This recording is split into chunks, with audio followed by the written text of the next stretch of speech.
Millionaire CEO spots his ex-wife begging to feed. Twin daughters, what he does next makes you speechless. He told her he could buy a woman more beautiful than her every night, and walked away, never knowing she was pregnant with his twins. Years later, he sees her begging on the street with two little girls clinging to her coat. And that moment changes everything. What happened between them? Why did he leave? And what will he do now that the truth is staring him in the face? This is not just a love story. It's a story of betrayal, sacrifice, revenge, and redemption that will leave you speechless. But before we dive in, tell me, where in the world are you watching me from? Julian Hayes never imagined love would come wrapped in a smile, as warm as Ayanna Brooks, would be paved not with gold, but with the quiet strength of a woman who believed in him before he had a single thing to offer.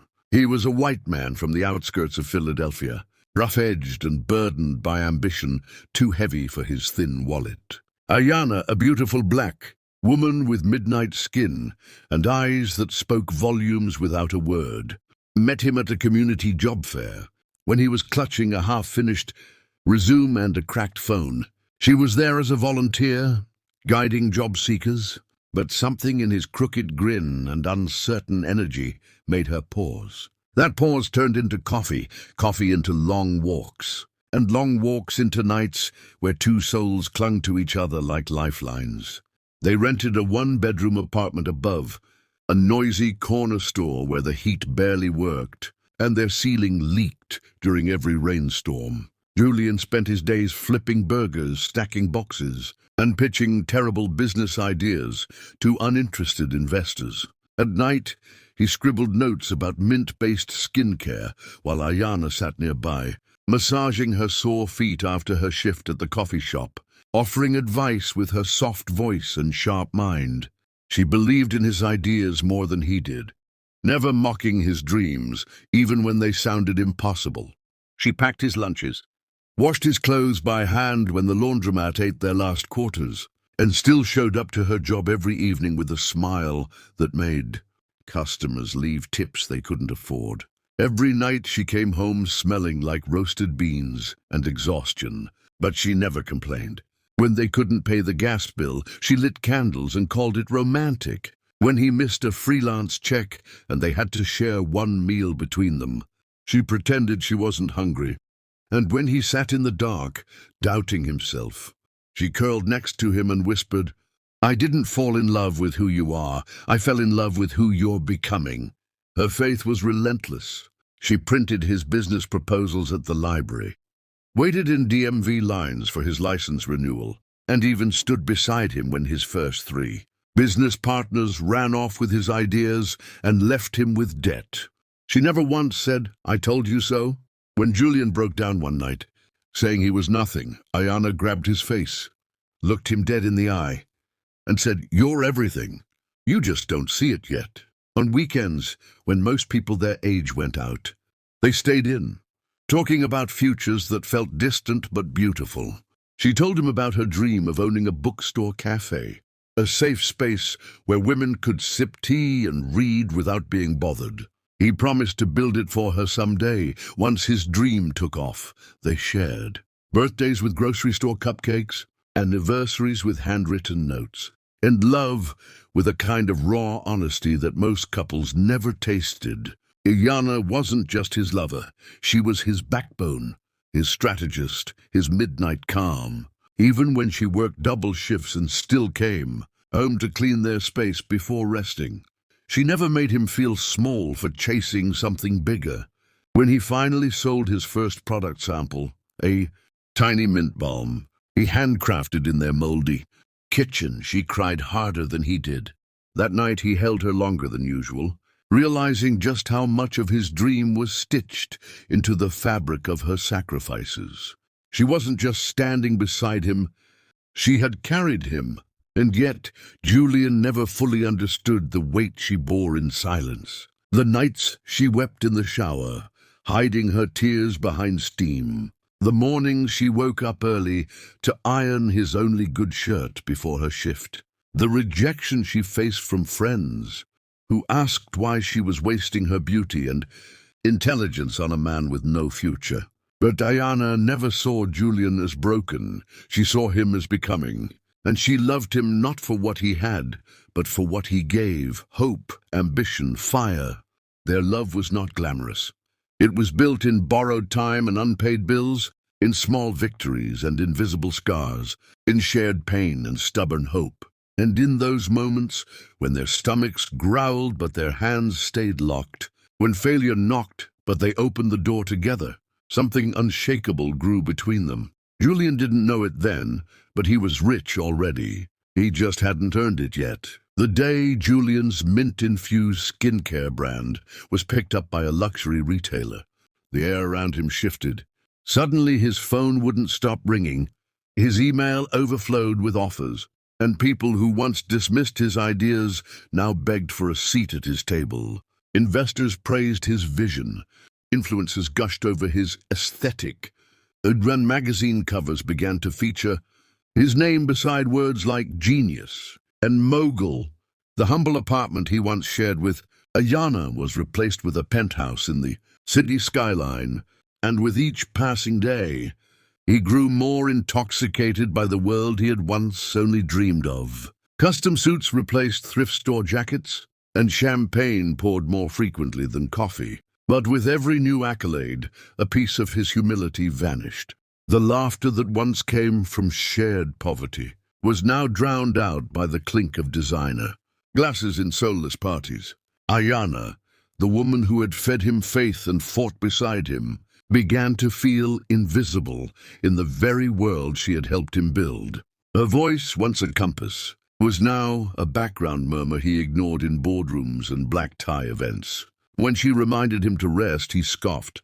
When she offered insight, he rolled his eyes. He began treating her kindness as weakness, her presence as an obligation. She no longer fit the aesthetic of his new life, no more than the faded hoodie he once wore to pitch meetings. And when Eliza came into the picture, Julian's unraveling accelerated. She was young, stunning, and surgically refined, the kind of woman who walked like she knew men would follow. She laughed at his jokes, even when they weren't funny, and called him king, with a sparkle of manipulation behind her lashes. Eliza represented the world. Julian had always wanted entry into the one that came with yacht parties, velvet ropes, and tabloid glamour. Ayana stood no chance. One evening, after a gala where Ayana had stood quietly beside him in a thrifted dress while Eliza charmed the crowd in diamonds, Julian exploded, fueled by ego, attention, and the poison of his own self-importance. He spat cruel words at the woman who had once kept him alive. "I don't need you anymore," he said coldly, standing in their marble kitchen.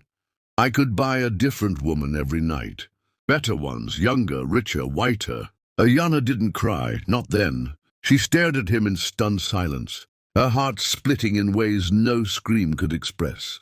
She packed in the early morning hours alone, her dignity folded neatly beside her heartbreak. Julian didn't ask where she was going. He didn't care. He was too busy planning a weekend in Monaco with Eliza, too busy posing for fashion spreads and signing autographs. He never noticed the quiet way Ayana held her stomach as she left, or the way she whispered to the life growing inside her that they would be okay. Within months, Julian married Eliza in a lavish ceremony that made headlines. It was a wedding of ice sculptures, private jets, and celebrity guests, but no soul. Ayana's name never crossed his lips again. To him, she was a closed chapter, an origin story he was now ashamed of.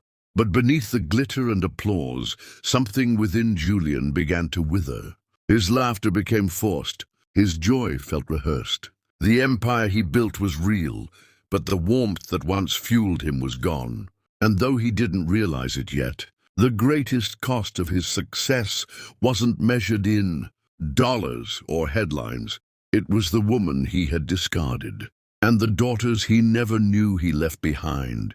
Ayana stepped back into her mother's small home, not as a broken woman, but as a silent warrior, determined to protect the two lives quietly growing inside her. The familiar creak of the floorboards, the scent of her mother's lavender oil, and the faded curtains fluttering in the kitchen window all welcomed her like arms she hadn't realized she needed. But peace was a stranger in her chest, and every time she exhaled, it felt like letting go of the future she had once built with trembling hands. Her mother never asked for details, just held her close, kissed her forehead, and quietly made room in the house for the storm Ayana now carried. The day the twins came into the world was one of both agony and awe. Alone in a government hospital, with no partner to grip her hand, Ayana screamed through pain and pushed through memories until two tiny cries pierced the sterile air and filled the hollowness in her chest. Near with wide, curious eyes, and Nova, with a quiet intensity even in infancy, became her reason to rise each morning. The grief sat beside her like an unwelcome guest, but she never let it take the seat where hope belonged. With her mother's help, she wrapped the girls in second-hand blankets and began the slow, aching journey of rebuilding. She found work in a small, locally owned cafe tucked between a laundromat and a rundown bookstore. The owner, a soft-spoken widower named Mr. Howard, saw something unbreakable in Ayana and offered her the job without asking about her past. Her hands that once held dreams now held trays of chipped mugs and plates of toast, and she wore her apron like armor. Every morning, she packed bottles and diapers into a cloth bag and cradled her daughters to her chest as they took the bus together to the cafe. Mr. Howard cleared out a corner of the storage room where Ayana laid out blankets and toys, turning it into a makeshift nursery. Between tables, she checked on them. Between orders, she kissed their foreheads. She grew into a rhythm, balancing plates with one hand, her sanity with the other. The regulars came to love her, tipping more than they could afford just to see her smile. But no one knew how hard the nights were. After the cafe closed and the lights dimmed, she would rock Nia and Nova to sleep in the quiet corner, humming lullabies through clenched teeth. Then she would sit on the floor, knees to her chest, whispering promises to her daughters, vows of a future where they wouldn't have to beg for space or sleep beside boxes of napkins. "You will never feel abandoned," she would whisper. "You will never feel small." And though her back ached and her eyes burned from exhaustion, Ayana held her head high. Her dignity became the veil that hid her pain, her silence the cloak that shielded her from pity. She refused to be anyone's charity case. She turned hand-me-downs into blessings and broken sleep into poetry. Her children would grow up knowing they were born of resilience, not rejection. In the privacy of her mind, she replayed Julian's betrayal not with bitterness, but with clarity. She didn't curse him. She simply released him. She no longer dreamed of being saved, because she had become her own savior. Some days she cried in the restroom, pressing her fist to her mouth to muffle the sobs. Other days, she laughed with the girls on the cafe floor, their joy reminding her that not all love ends in silence. Through it all, Ayana remained unseen by the world, but within her small orbit, she burned like a quiet sun, constant, fierce, and full of untold light. The wind was sharp that afternoon, threading its icy fingers through the cracks of the cafe windows as Ayana tucked Nova's scarf tighter and guided her into the warm familiarity of the space she now called her second home. Nia trailed beside her, clutching a toy with a missing arm, while Ayana adjusted her apron, unaware that destiny had already taken its seat at table 7. The bell above the door jingled, and in stepped Julian, draped in designer arrogance and flanked by Eliza, whose heels clicked like punctuation marks on entitlement. Their laughter cut through the quiet like a blade. Too loud, too perfect, the sound of people who'd never known hunger. Ayana turned, and for a fleeting moment, her breath caught His presence was a storm she hadn't prepared for. She hadn't seen Julian in years, not since the day he discarded her like yesterday's ambition. And yet, there he was, staring past the menu like he owned the oxygen in the room. Ayanna gathered her strength like armor, scooped Nova into her arms, and walked to their table. Julian looked up mid-sentence and froze. Time, cruel and cold, peeled back years in a single heartbeat. Her face still carried the same fire, though dimmed by fatigue, and her hands, though steady, bore the quiet tremble of too many long nights. She stood with dignity, as though she'd rehearsed for this moment 1,000 times but never wished for its arrival. "What would you like to order?" she asked, voice calm, eyes avoiding his. Julian's mouth opened, but Eliza beat him to it, tossing her hair with the practiced flair of someone who had never tasted struggle. 2 cappuccinos. Extra foam. No drama. Ayanna nodded and turned, missing the flicker of discomfort that passed across Julian's face, like a shadow refusing to settle. Moments later, she returned with the drinks, balancing the tray while Nova clung to her apron. As she leaned forward, Nova, curious and restless, reached up, knocking one of the cups into Eliza's lap. The scream that followed shattered the cafe's fragile calm. Eliza shot up, fury etched into every line of her sculpted face. "You little savage!" she hissed, and without hesitation slapped Nova across the cheek. The sound was sharp, final. Ayanna reacted instinctively, grabbing Nova and wrapping her arms around her daughter, as if she could shield her from the entire world. Gasps echoed from nearby tables. Julian stood frozen, lips parted, heart hammering, but not a single word left his mouth. He stared at Ayanna, at the child he didn't recognize as his own, and still said nothing. Eliza dabbed her dress with a napkin like it was a crime scene, glaring at them with disgust. Ayanna didn't beg, didn't scream. She simply gathered her children and walked to the back, her spine straight, her voice silent.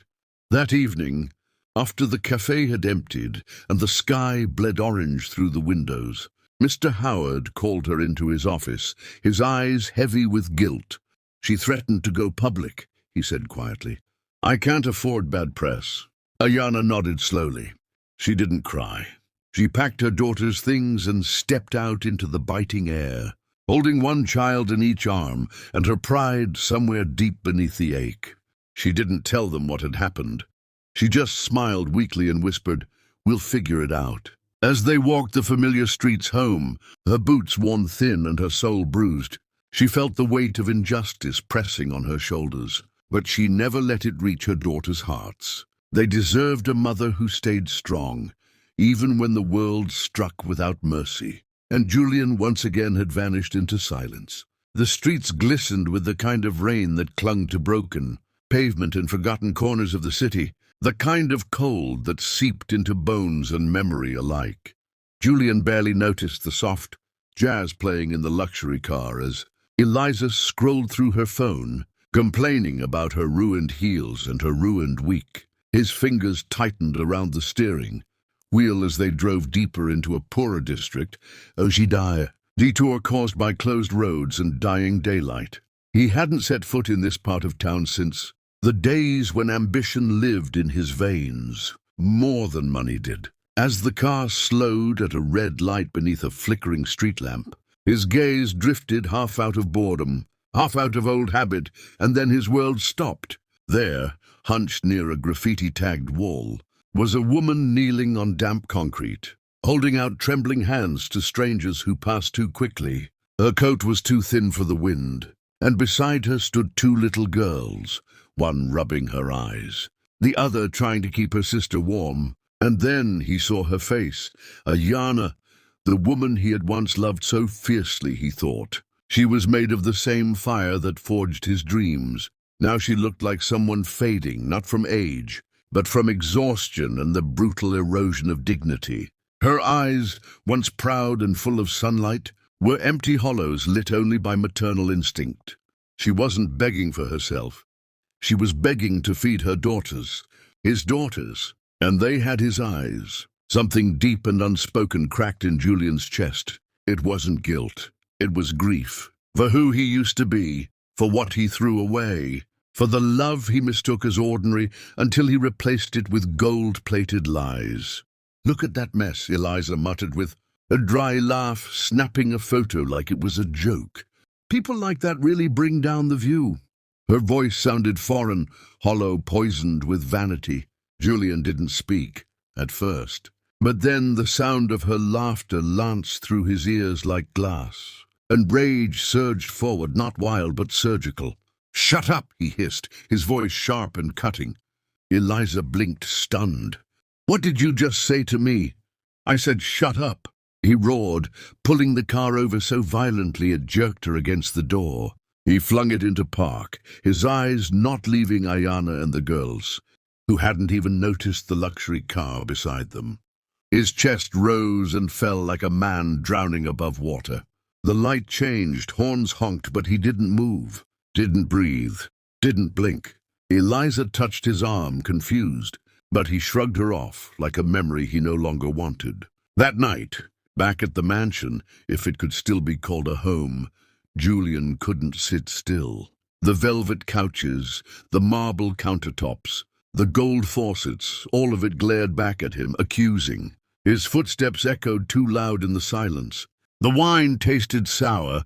Eliza tried to distract him with a dance, a smile, a shallow kiss, but all he could see was Ayana's fingers curled in desperation, her daughter's tiny hands reaching for warmth that didn't exist. He walked into the closet, stared at rows of suits and designer shoes, and saw nothing of himself. Just a man who had buried his soul under money and forgot where he left it. He collapsed into a leather chair and buried his face in his palms. And for the first time in years, he cried. Not for what he lost, but for the woman who once loved him with an unshakable heart, and for the daughters who didn't even know the shape of his voice. Memories flooded in without mercy. Ayana, pressing cool cloths to his fevered forehead, dancing barefoot in the kitchen while stirring soup, leaving notes in his lunchbox when they barely had enough for both of them. Her hands had held his dreams before they were even real, and he had dropped them, traded them, for a lie dressed in satin. In that moment he knew he hadn't upgraded his life. He had torched it. He hadn't built an empire. He had burned down a home, and no amount of silence could drown the echo of Ayana's quiet strength still pulsing in his veins. The streets glistened with the kind of rain that clung to broken pavement and forgotten corners of the city, the kind of cold that seeped into bones and memory alike. Julian barely noticed the soft jazz playing in the luxury car as Eliza scrolled through her phone, complaining about her ruined heels and her ruined week. His fingers tightened around the steering wheel as they drove deeper into a poorer district, Ojidaya, detour caused by closed roads and dying daylight. He hadn't set foot in this part of town since the days when ambition lived in his veins more than money did. As the car slowed at a red light beneath a flickering street lamp, his gaze drifted half out of boredom, half out of old habit, and then his world stopped. There, hunched near a graffiti-tagged wall, was a woman kneeling on damp concrete, holding out trembling hands to strangers who passed too quickly. Her coat was too thin for the wind, and beside her stood two little girls, one rubbing her eyes, the other trying to keep her sister warm. And then he saw her face, Ayana, the woman he had once loved so fiercely, he thought. She was made of the same fire that forged his dreams. Now she looked like someone fading, not from age, but from exhaustion and the brutal erosion of dignity. Her eyes, once proud and full of sunlight, were empty hollows lit only by maternal instinct. She wasn't begging for herself. She was begging to feed her daughters, his daughters, and they had his eyes. Something deep and unspoken cracked in Julian's chest. It wasn't guilt. It was grief. For who he used to be, for what he threw away, for the love he mistook as ordinary until he replaced it with gold-plated lies. "Look at that mess," Eliza muttered with a dry laugh, snapping a photo like it was a joke. "People like that really bring down the view." Her voice sounded foreign, hollow, poisoned with vanity. Julian didn't speak, at first. But then the sound of her laughter lanced through his ears like glass, and rage surged forward, not wild but surgical. "Shut up," he hissed, his voice sharp and cutting. Eliza blinked, stunned. "What did you just say to me?" "I said shut up," he roared, pulling the car over so violently it jerked her against the door. He flung it into park, his eyes not leaving Ayana and the girls, who hadn't even noticed the luxury car beside them. His chest rose and fell like a man drowning above water. The light changed, horns honked, but he didn't move, didn't breathe, didn't blink. Eliza touched his arm, confused, but he shrugged her off like a memory he no longer wanted. That night, back at the mansion, if it could still be called a home, Julian couldn't sit still. The velvet couches, the marble countertops, the gold faucets, all of it glared back at him, accusing. His footsteps echoed too loud in the silence. The wine tasted sour. Eliza tried to distract him with a dance, a smile, a shallow kiss, but all he could see was Ayana's fingers curled in desperation, her daughter's tiny hands reaching for warmth that didn't exist. He walked into the closet, stared at rows of suits and designer shoes, and saw nothing of himself. Just a man who had buried his soul under money and forgot where he left it. He collapsed into a leather chair and buried his face in his palms. And for the first time in years, he cried, not for what he lost, but for the woman who once loved him with an unshakable heart, and for the daughters who didn't even know the shape of his voice. Memories flooded in without mercy. Ayana, pressing cool cloths to his fevered forehead, dancing barefoot in the kitchen while stirring soup, leaving notes in his lunchbox when they barely had enough for both of them. Her hands had held his dreams before they were even real, and he had dropped them, traded them, for a lie dressed in satin. In that moment he knew he hadn't upgraded his life. He had torched it. He hadn't built an empire. He had burned down a home. And no amount of silence could drown the echo of Ayana's quiet strength still pulsing in his veins. The morning sun spilled gently through the sheer curtains of the penthouse, casting golden patterns across the room as Ayana stirred beneath.